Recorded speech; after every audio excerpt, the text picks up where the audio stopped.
Hello and a very warm welcome to Meghan and Harry News YouTube channel. Hi, I'm Alex, I hope all is well with you. So we've heard about the bust-up between Meghan and Kate before Meghan and Harry's wedding. When it first appeared in the tabloids, it was one of those stories that were leaked by a royal insider, one of those anonymous people who must have been briefed by someone connected to the royal family. That be the royal family who state they never explain and never complain. But this is a load of nonsense. They do complain and complain a lot. They just never do it directly. They get others to do it for them, through anonymous sources, and this story of Kate and Meghan having an altercation before the wedding was initially framed as Meghan's fault. Previous reports suggested Meghan made a heavily pregnant Kate cry, while Meghan used her Oprah Winfrey interview to claim the opposite happened. The first reports that made this altercation public didn't come from Meghan, it was leaked from the royal household. Meghan was painted as the horrible person who made Kate cry.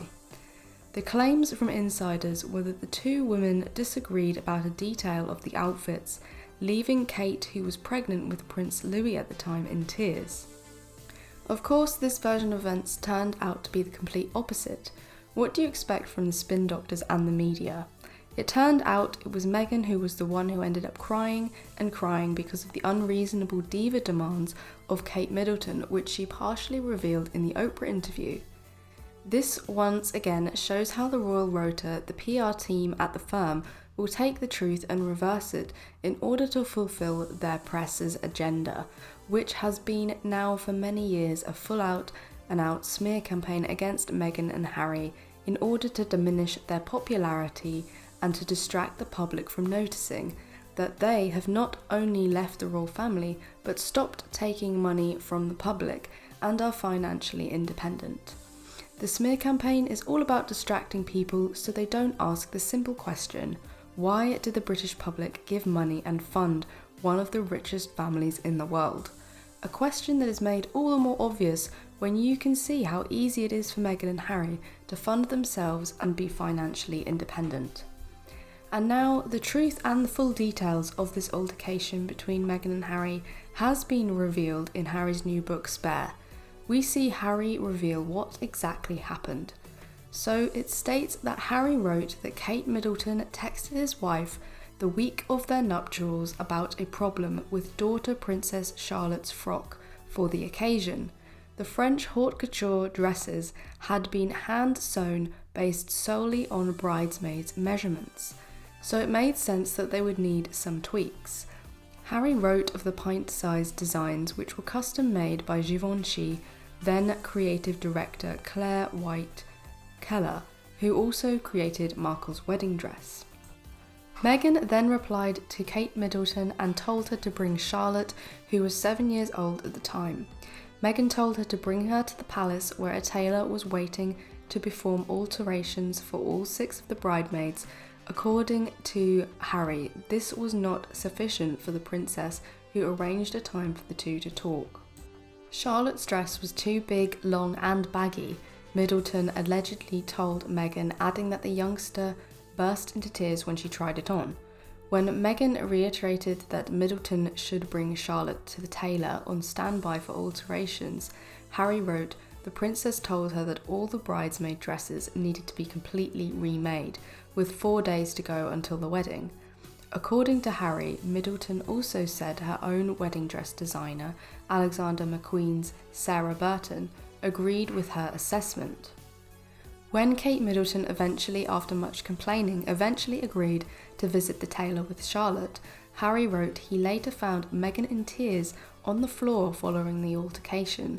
The following day, he says that Kate Middleton apologised and brought over flowers and a card. So you have to wonder, where did the media get this story from in the first place?